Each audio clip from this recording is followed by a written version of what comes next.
The plate that lands in front of Dad is stacked so high that the tower of pancakes nearly scrapes his chin. Line cook had a few extra going. The waitress tells him.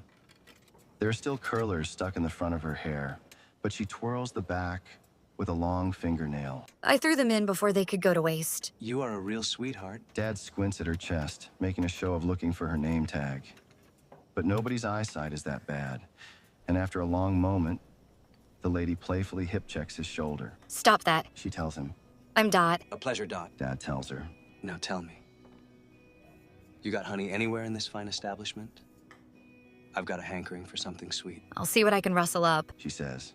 But the wink she levels at him practically screams, I'm something sweet.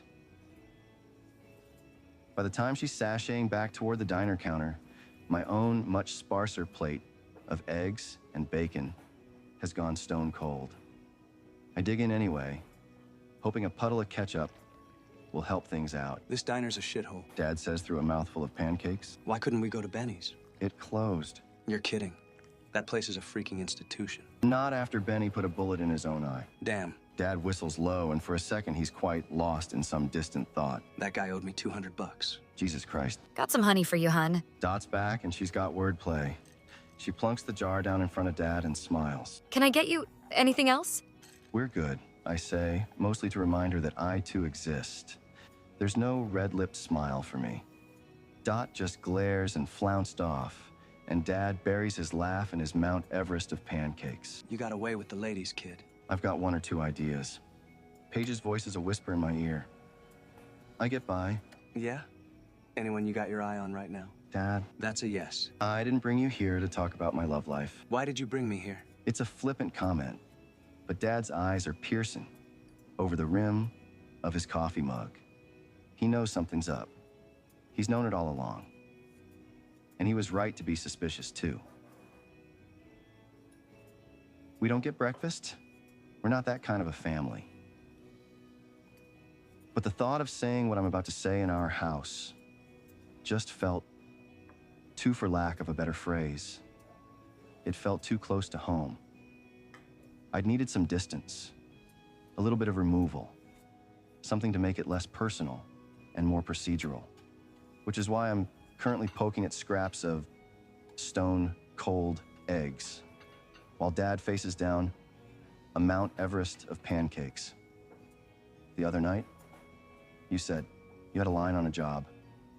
The words feel tacky in my mouth, and I fight to spit them out.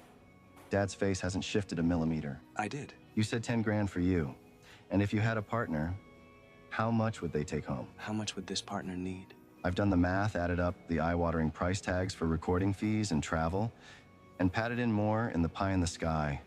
Hopes that I'll be needing money to permanently settle in California, too. 5,000, I say. It's an inflated number, one I conjured in the expectation that Dad will bargain it down. But he just nods. It might be my imagination, but I think he's holding his breath. Okay. 1,000, I said, not 100. I heard you the first time. Okay. He repeats. You're saving my ass. I owe you big time. Hang on, hang on. I lean back, trying to get out of range of the painful relief spreading across his face. I didn't say I was in, not yet. Before I agree to anything, I need to know what I'm signing up for. There's an approving glint in Dad's eyes, one I'm not sure I've ever seen directed at me before. I always knew you were a smart kid. Fine then. Let's talk business. He wipes pancake crumbs off his mouth and shoves his plate to the side. And don't sugarcoat it, Wouldn't dream of it. You ever hear of a guy called Charlie Green? he asks. I shake my head. Good, Dad says. because he's one of the biggest drug kingpins in Oregon. Weed, coke, heroin, speed. K, if he can't grow it or cook it himself, then he'll import it. He mostly stays in the Pacific Northwest, but he's got a few outposts: Baltimore, Des Moines, Grand Island. And he's got to keep those outposts supplied. You said he runs shipments, I say. Pine Meadow to Baltimore. Dad nods. You wanted to know what you're getting yourself into. So here it is. His next resupply should be leaving Oregon in 5 weeks, which means, if everything goes to plan, It should be passing through central Indiana in 5 weeks and 1 day. I realize I've picked up a strip of my ice-cold bacon, and I'm systematically crumbling it into bacon bits. Self-conscious, I wipe my hands off on my wispy diner napkin. So, we're supposed to masked bandit this thing? Ride up to a speeding train on horseback? Guns blazing? Your money? Or your life? It's a thought. Dad says. Or maybe it would be if Charlie used the railway. But he likes a certain amount of flexibility. It's not a train car we're robbing. It's a truck. I have a quick premonition of headlights barreling toward me, an ear-splitting horn blaring an unheeded warning it into powder. Whatever keeps my mind off images of pancake demise. Cool. Dad grins. You look about 2 seconds away from shitting your pants. Shut up, keep talking. The appreciative, slurp Dad takes of his coffee is loud. And mostly for Dot's benefit, because she's still watching us from behind the counter, chin in her hand. Since you can't just fill the back of a truck with loose bags of drugs and expect state troopers to look the other way, Charlie's got a workaround. All the shit he ships, he packages it up to look like fruits, vegetables, produce. Stuff you'd expect to find coming from West Coast farm country. And it's a mixed up with real deal too.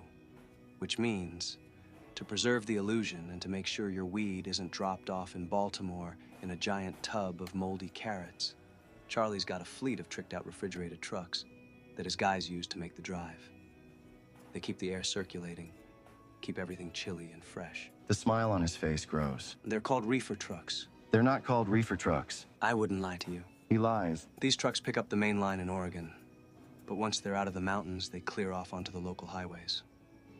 Easier to buy off a small-town traffic cop than a state trooper, and if cash doesn't work... The finger gun Dad levels at me has honey on it. Charlie's instructions are extremely clear. Once you start driving, you do not stop until you reach your destination. And if you do, then you'd better have a great reason for it. It's why he puts 2 guys in each truck, to switch off shifts and keep their eyes on the rear view. And shoot cops. Dad's shrug is way too nonchalant for me. Only when necessary. So, I feel a little bit like my brain is gonna start boiling my ears. I just need to get this straight with you. Your plan is to take a run at a speeding truck that has explicit instructions to never stop for anything. A truck that's carrying a metric buttload of very illegal drugs and also 2 heavily armed murderers who are perfectly willing to add another body to the count, given the opportunity. And the timing is tight, too. Dad says. I forgot to mention that. If they're early or we're late, we miss our shot. We're done. Great. I run a hand through my hair, probably leaving flecks of bacon behind. I do not give a shit. Sounds doable? Sounds fucking doable. Dad's tricky grin has faded, and now he's just watching me again, assessing and level. You asked me not to sugarcoat it? I had. And from what I can tell, he's been nothing but upfront with me. Eddie. Dad says. I wouldn't come to you with this job if I didn't think it was something you could handle. Well, he's wrong. This isn't something I can handle. The closest thing to pulling an actual functioning heist I've ever done is raiding Strahd's castle with Hellfire 2 years ago. And even then, 2 of my party bit the dust. It had been so easy to talk about alignments with Gareth. Under the fluorescent glow of the lights in Mr. Vic's lab. What are you feeling? Simple. But right here, right now, all I can think about is what I'm not feeling. I'm no chaotic evil criminal, no matter what everyone else in this town thinks. I can't do this. This is too much. I can't... We might actually pull this off. Paige's words whisper through my memory, brimming with suppressed excitement, with a future that leads away from Hawkins and toward golden California sunshine. But also, I fucked up. I borrowed some money from the wrong people, and they want it back. The shade of that desperate Al Munson is well buried here in this sunny diner, with Dot drooling over him from 5 yards away. but it's easy for me to remember. I think it'll always be easy to remember. What do you think? Dad asks. I take a breath, and then I pull over his half-eaten pancakes and dig in. I better not regret this, I mumble with my mouth full. Dad sinks back in the booth, watching me. The gratified grin on his face ignites some warm coal in my chest that I try not to think about. No way in hell, kid. He says, No way in hell.